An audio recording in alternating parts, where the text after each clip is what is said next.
Hello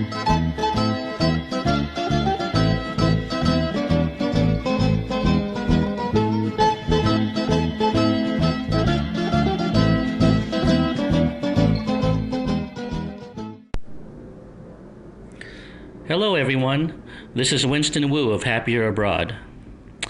Welcome to my presentation, 5 Great Benefits of Leaving America for a Better Life and Love Overseas. Now, before I begin, I want to talk about a pet peeve of mine which has bugged me for a long time. For some reason, nobody in the conspiracy movement or the alternative media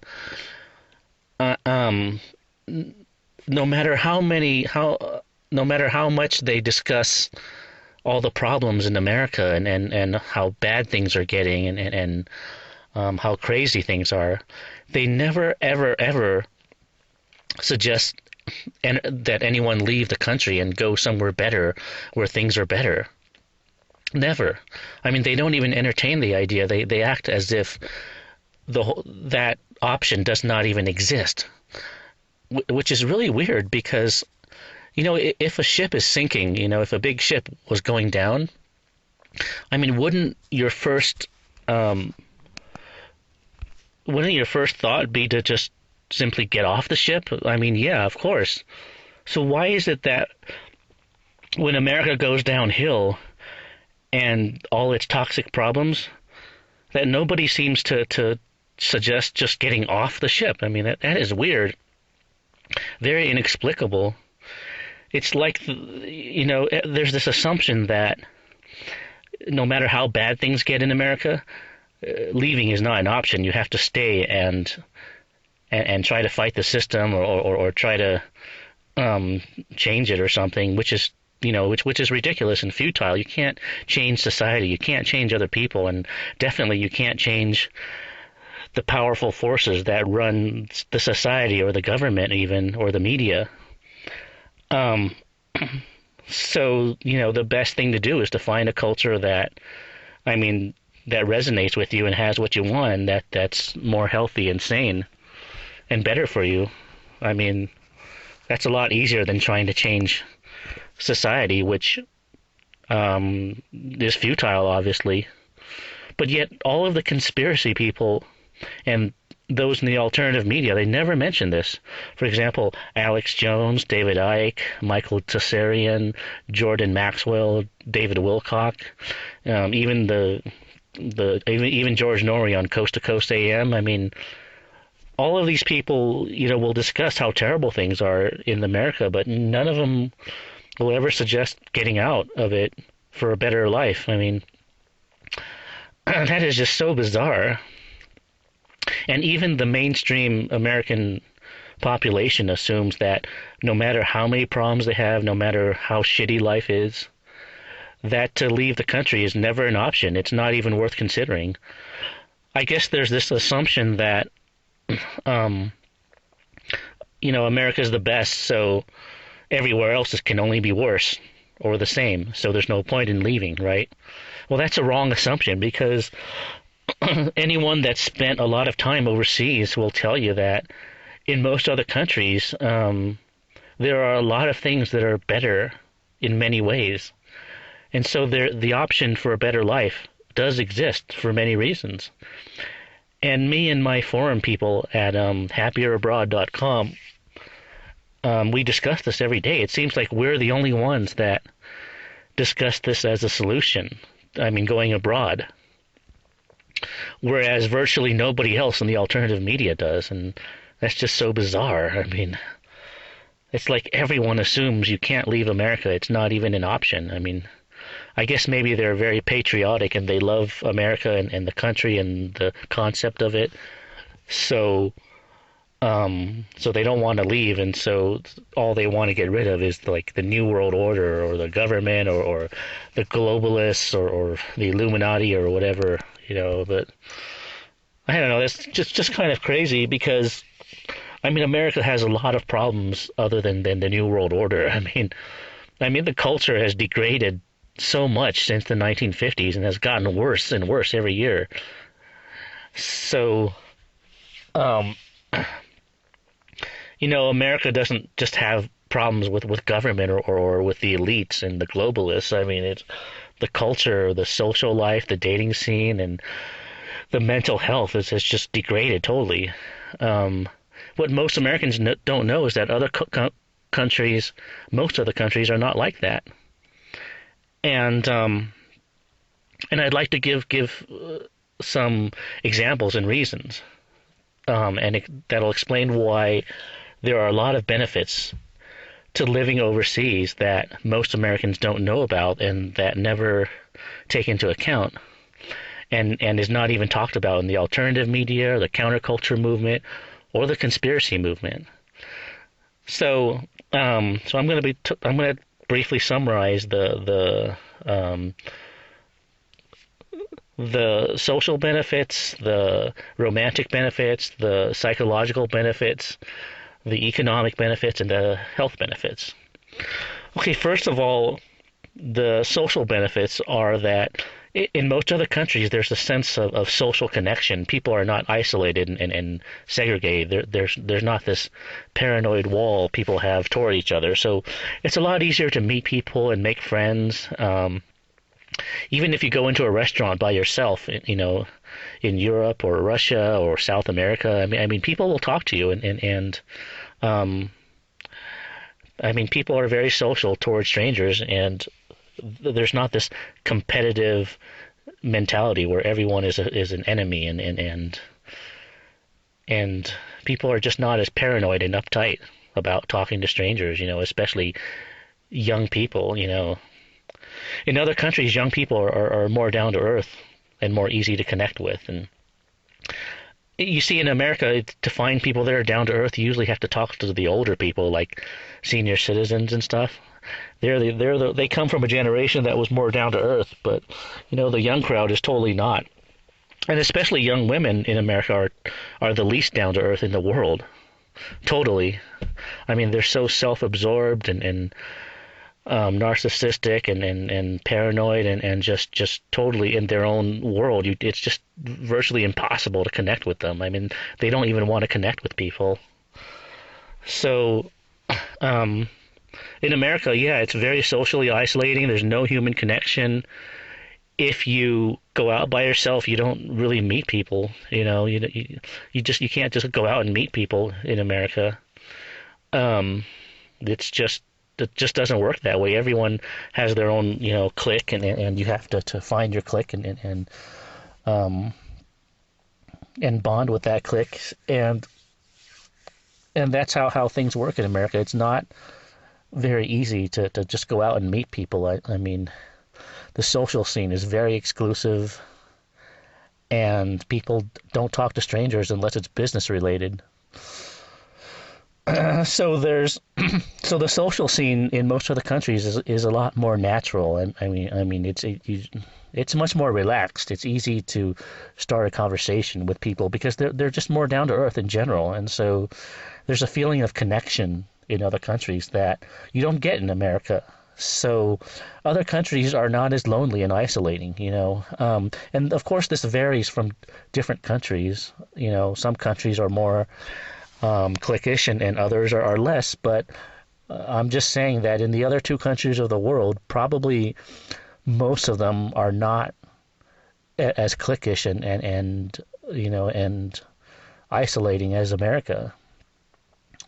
So, and I'm not just talking about a city or a small town, because in America you can be in a big city surrounded by millions of people and every people still look cold and angry and no one wants to talk to you or connect with you. That's just how it is. If you go to San Francisco or New York or LA, that's how it is. There's lots of people around, but everyone's in a bubble and no one likes to talk to strangers, and communication is only for business. I mean, that's how America is. Everything is all business. There's no soul, there's no culture, there's no human connection.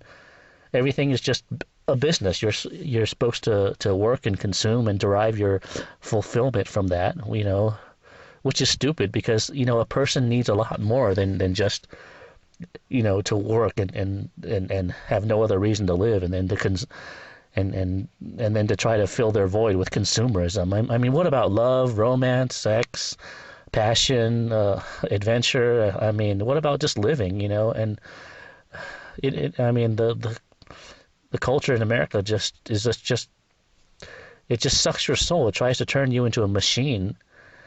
And, if you're a deep person, you won't accept that, and you might develop mental problems trying to resist that. So, anyways,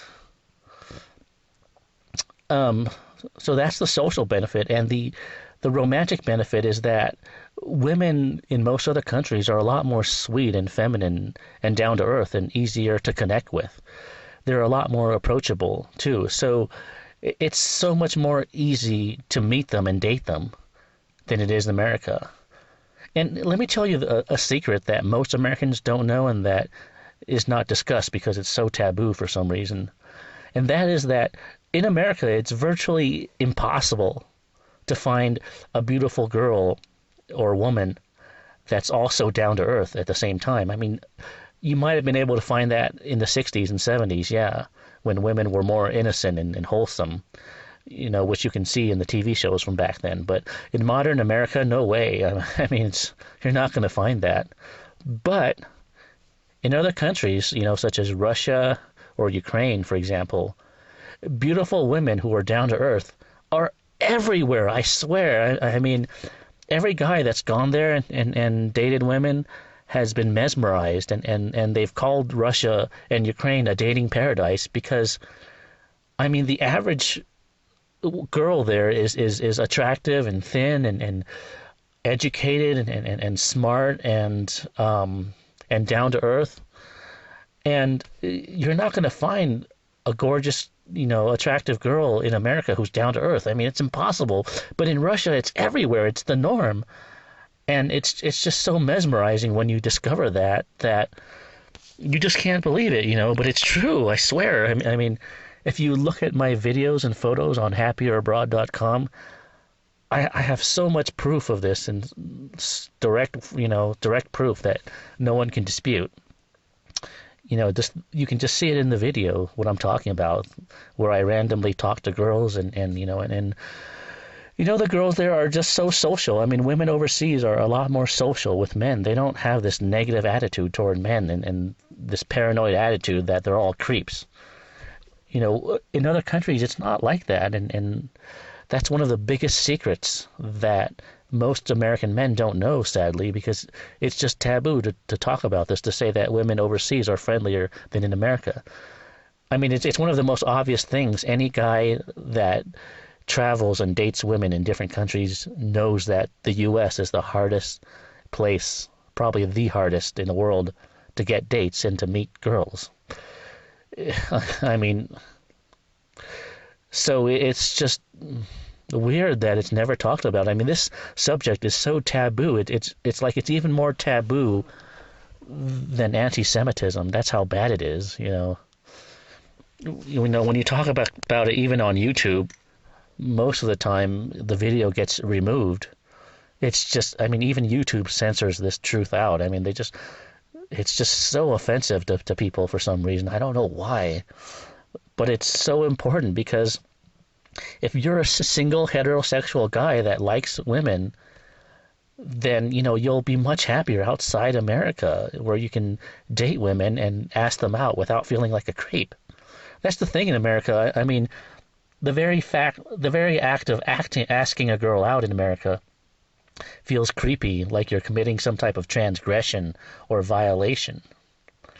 And it shouldn't be that way because men have always asked women out and courted them and pursued them and flirted with them for thousands of years. So why is it all of a sudden vilified in America? And it wasn't always like that in America either. Back in the 70s and 80s, girls flirted with boys, and flirting was considered natural and normal. It was okay for a man to try to get a date with a woman by asking her out. It was a normal thing. It was acceptable. But ever since the 1990s, all of a sudden, it became creepy to flirt with women in America. And that's just so messed up and so fucked up. I mean, it's just terrible. I mean, It's like America wants you to suppress your desires and become gay or something, or just only care about working and consuming. I mean, that does not, I mean, working and consuming does not substitute for love and romance and or sexual desire or something, it does not substitute for that. So I don't know why America tries to substitute, work and consumerism for love, romance, dating, and sex. I mean, it's just stupid. It's utterly ridiculous beyond words. But yeah, so here's another secret. In America, flirtation is considered a negative thing. It's considered something creepy and taboo and violating and transgressive. You're only allowed to flirt with your wife and your girlfriend, yeah, but you can't flirt with female strangers or women you want to ask out or try to chat up or pick up or hit on or wherever. I mean, that's considered a taboo in modern America. So flirtation is something negative and creepy in America.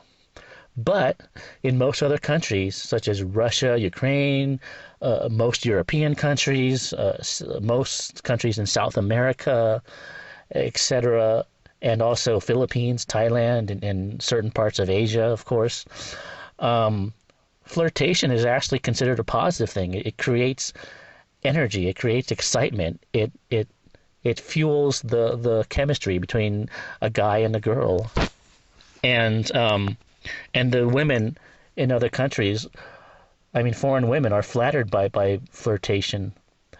They consider it flattering that a man signals an interest in them and tells them that they're beautiful and tries to charm them. I mean, to a female, that's very flattering. I mean, to a natural female, that is. And this is how it's been for thousands of years. For thousands of years, women have been feminine, they've been sweet, they've been wholesome, they've been loving, they've been seeking a Prince Charming, and they've always welcomed flirtation. It's always been seen as a flattering, positive thing. And even if the girl rejects you, it's a polite rejection. They never act like you did something wrong for flirting with them. That's only in modern America. In modern America, if you flirt with a girl or ask her out, and she's not interested, they treat you as if you did something wrong. And it's not wrong, because it's normal for a guy to want to meet a girl, and it's been that way for thousands of years. And so, unfortunately, outside of America, it still is normal to flirt with girls or pick them up or try to chat them up and get to know them and make friends and ask them out. I mean, that has always been natural, and it still is natural, as long as you get out of America, that is.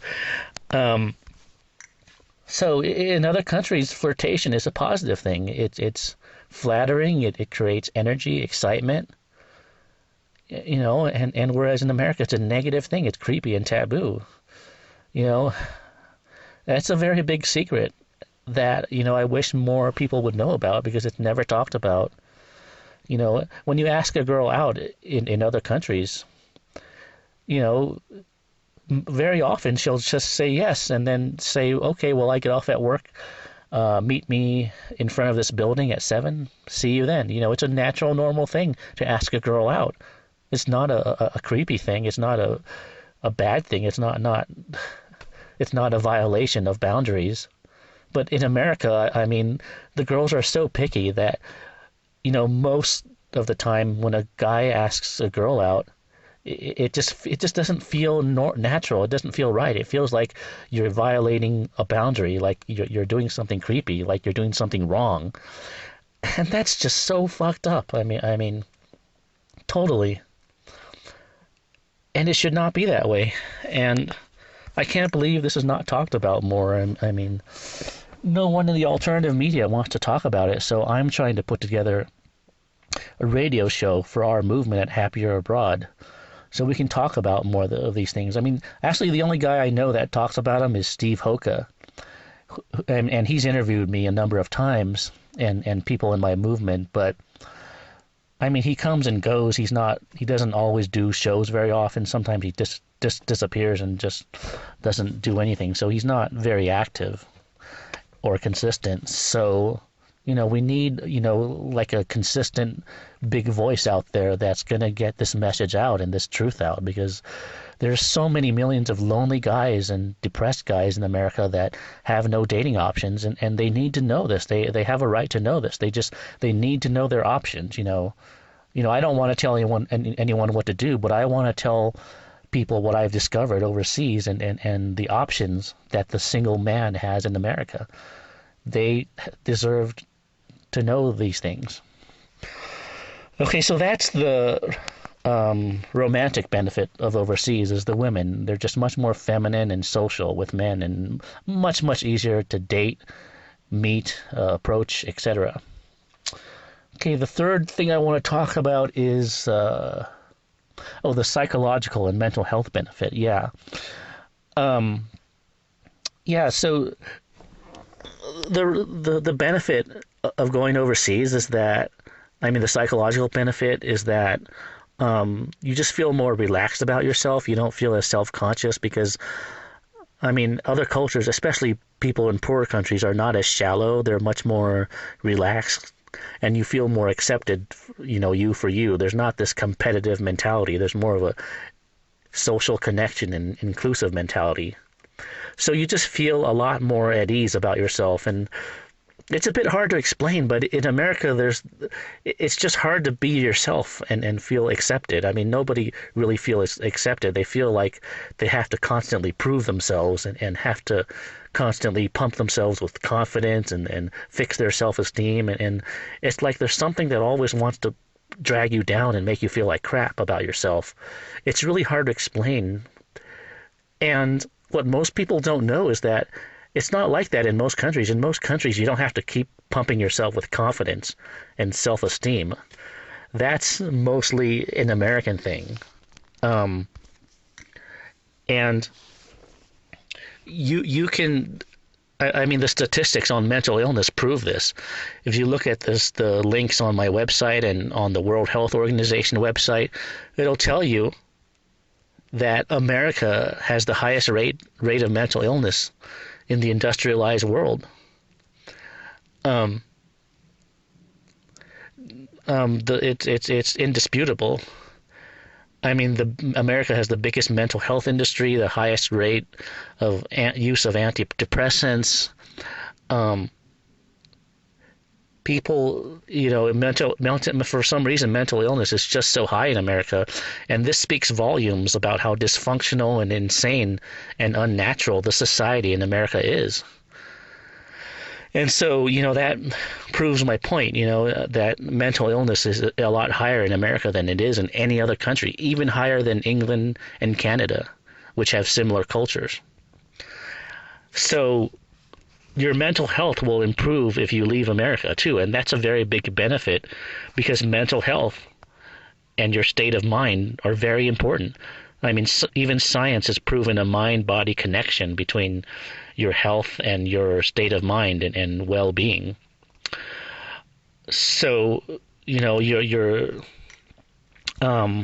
state of health, your mental health is very, very important, and your self-esteem as well. In other countries, you don't have to constantly try to fix your self-esteem. You just feel naturally accepted and connected and appreciated, and in a natural, friendly, social environment, you just don't have to feel like you have to prove yourself every day. It's just ridiculous. It's too much of a burden on a person to no wonder. Why do you think people brag so much in the U.S., especially men? They brag so much. They have this arrogant, annoying personality, and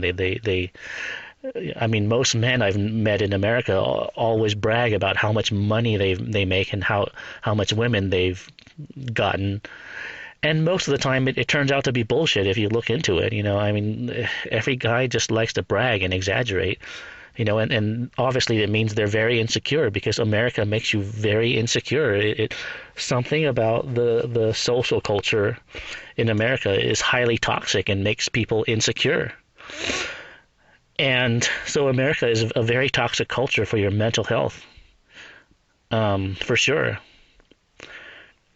For example, if you go to England or I don't know about Canada, but if you go to England and you look at the black men and the Asian men there, you'll see that they don't have that inferiority complex that they do in the U.S.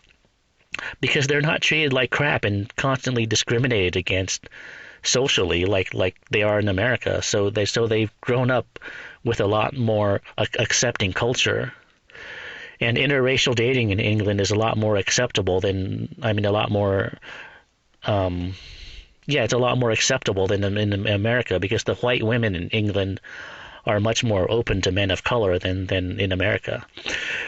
So, even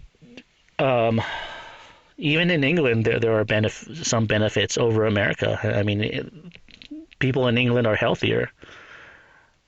I mean, America has the highest rates of mental illness, obesity, cancer, heart disease, diabetes. I mean, it's the fattest and sickest nation in the world, and it speaks volumes about how toxic the society is.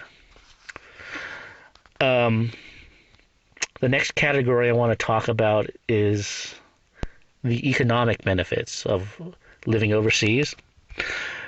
In most countries, the cost of living is a lot lower. I'm not talking about like Tokyo or Paris or Switzerland. I mean, those are expensive areas, of course. I'm just saying in most countries, the cost of living is much lower. As you know, in America, the cost of living has risen every year, and prices have become so expensive now in every category that it's just ridiculous. And also inflation has gone up a lot. Ever since the 20th century, inflation has been, ever since the beginning of the 20th century, inflation has been climbing and climbing. And so everything's just gotten way too expensive in America. And, if you have, the more bills you have and the higher the cost of living, the more you have to work and make money, which gives you less freedom, not more freedom. Which is ironic since America claims to be the land of the free. But in most other countries, the cost of living is a lot less, so you have more freedom because you have less of a financial burden to deal with. So it's ironic that you have more freedom outside of America in terms of cost of living, because America tries to boast itself to be the freest country in the world, and it's ironic that other countries are freer in this area. I mean, ask anybody from Mexico, and they'll ask any immigrant from Mexico, and they'll tell you that if they had the money, they would far prefer to live in Mexico than the U.S. Because Mexico is much more friendly and open, and the cost of living is better too, and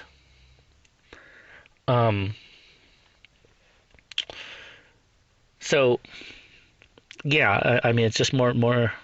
Other countries are more fun, and cheaper as well. So there's an economic benefit, and also in terms of healthcare. As you know, the U.S. has the most expensive healthcare in the world, and America is the only country among developed nations that does not have a universal healthcare system. You see, in every other industrialized country, people have universal healthcare. They don't have to worry about paying huge bills or going bankrupt if they have to see a doctor or go to the hospital. If you look up the statistics, medical bankruptcies in America are the number one cause of bankruptcies in the United States. So if you don't have health care in America and you have to go to a hospital, I mean, it can bankrupt you easily because it's just way too expensive. Michael Moore had a documentary called Sicko, where he compares the healthcare system in America with that of Europe and other countries. And it's very, very revealing. I mean, I highly recommend you see it. It should be still on YouTube. Last I saw it was still on YouTube. So look for the documentary called Sicko by Michael Moore, and he compares the healthcare industry in the U.S., which is a disaster, and way overly priced to that of Europe and Cuba and etc. Um, so yeah, so I mean, and even, if you live overseas and you have to pay for healthcare, at least it's affordable. I mean, the prices are at least more reasonable than America. I mean, the healthcare prices in America are just astronomical and totally unreasonable and out of control, totally. So, the cost of living and the healthcare thing is a benefit because the prices are much more reasonable and affordable than in America, the price of healthcare and also the cost of living. So that's another big benefit of living overseas. Most countries have a lower cost of living, so that gives you more freedom and more peace of mind.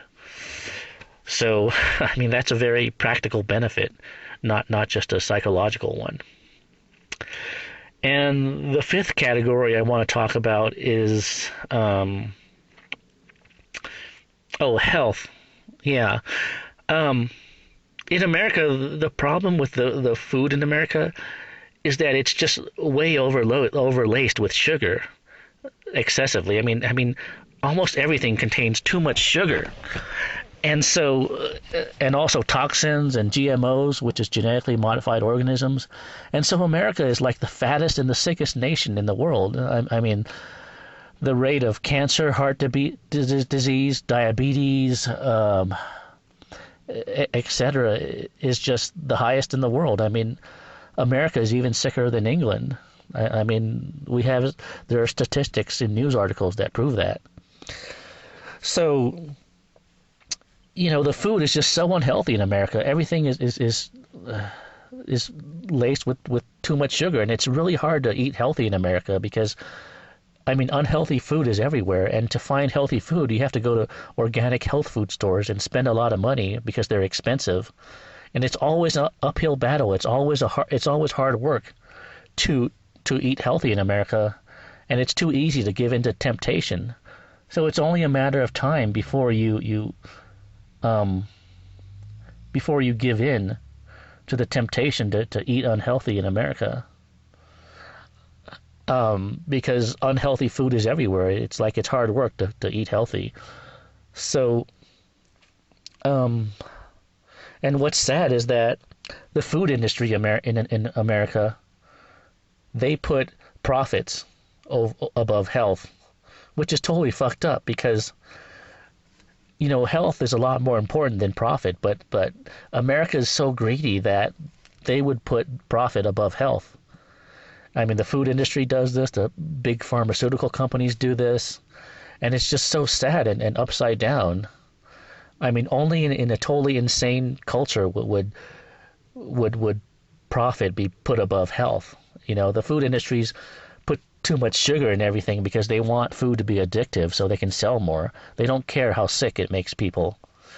They just don't care, and that's so sad and so wrong. And you should not live in a culture or raise your children in a culture that is like that puts profit above health. It's just sick. Yeah, so, in other countries, it's not like that. Like in Europe or Asia, I mean, they keep the sugar to a minimal level, and they don't have all these bad toxins in the food, So people there, as you might have noticed, are a lot thinner and a lot healthier than in America. And, no one can dispute that because America's the fattest nation in the world. Every other country is thinner than them. In every other country, people are a lot thinner and healthier. So, yeah, I mean, the food in other countries will just make you healthier and it'll make you thinner. And so that's why a lot of people have said that when they go overseas and start eating like the food in Europe or Asia, they get thinner and they feel better, they feel healthier because the food is not as toxic as in America. So, one of the big secrets in weight loss that the diet industry doesn't tell you is that you can lose weight just by going overseas and eating healthier foods. And that's another big secret that most Americans don't know. So, I'm giving you a lot of great secrets for free here, because I care about you, because I'm passionate about the truth, because I want you to know the truth, because you have a right to know these things. I'm not doing this for profit. I'm not doing this because I get paid for it. I mean, yeah, I do make money from my website. It's my business, but I'm telling you this because this is an important truth that everyone should know, and it's sad that the alternative media does not talk about this. Neither the alternative media nor the mainstream media talk about these things. Not, at least not very much. And and I care about people. I care about you. I care about the truth, and so I want you to know these secrets. That's why I'm giving them away to you for free. And you can do your own research or go abroad and verify that what I'm telling you is true in general. A lot of people have gone overseas and have discovered that what I have said is true. And they've posted many testimonials in my forum about it. And I've collected a bunch of them on my website at happierabroad.com too. So in summary, I presented the social benefits of living overseas, the romantic benefits, the psychological benefits, the economic benefits, and the health benefits. There's just so many benefits to living abroad. I'm just surprised nobody ever talks about it. It is very, very strange because these are really important areas of life. They're important. They make people happier. They make people freer. They make people more fulfilled, and they enrich people's lives. They give a better quality of life too. So why does nobody talk about it? Why is this taboo? It's really weird. It's like, I guess it's kind of offensive to say that something is better in another country than in America, but the truth is the truth, and people should know. I mean, why? Just because something is unpatriotic or taboo doesn't mean it should be suppressed, It's just stupid. So I hope you've learned something from this. And I hope that this gets out more and that more people will talk about this. And because not only does the mainstream media ignore all these things, but the alternative media does too. Nobody in the conspiracy movement, counterculture movement, none of America's critics, and nobody in the New Age movement either, ever talks about these things. They always say that America and the world is the same, and all the problems in America are the same everywhere, and that you can't escape the problems in America by leaving because everywhere is the same, and I don't know why. It's just not an option. So everyone wants you to stay in America and try to change the system, which is futile, which is illogical. You can't change society. You cannot change an entire country. I mean, all you can do is vote with your feet and go abroad to a healthier, saner society. So the most important thing I want to tell you is don't listen to those conspiracy people or the alternative media people who tell you that everything is the same everywhere and that all of America's problems are the same everywhere. They are not. I swear to you 100% that is not true. I swear. And I have a lot of proof on it on my website at happierabroad.com. If you come to my site, you'll see all the proof. It is not the same everywhere. That is a big lie. And it's about time somebody exposed that. So, anyways, that's my rant for today. I just want to get this out because I'm so annoyed that this is not discussed in any media, even in the alternative media. And I hope you've learned something from this. I hope you can share this this audio rant of mine. I'm probably going to put it up on YouTube or Vimeo if YouTube takes it down. I'll probably put it on both because YouTube has a habit of censoring these kind of taboo truths. So I hope, wherever you found this video, that you'll share it and also share my website at happierabroad.com. I'll try to put a link to it on the webpage that you find this video at. And feel free to come to my forum and register and talk with like-minded people like myself, who will talk about these things without fear of censorship or taboo. So I do have a great community on my website, on my forum, and it's free to join. You can come and discuss with other like-minded free thinkers who discuss the benefits of living overseas. And you can visit my website, see all the photos and videos I have that prove all the things that I say. I think it'll be a very eye-opening experience for you if you come and visit and interact with our community forum members. Okay, well, thanks for listening, and best of luck to you. I wish you all the best, and if you have any questions, you can come post them in my forum or contact me on Happier Abroad. Again, the address to my website is www.happierabroad.com. Okay, everyone, well, we'll see you there, and have a great day. Bye.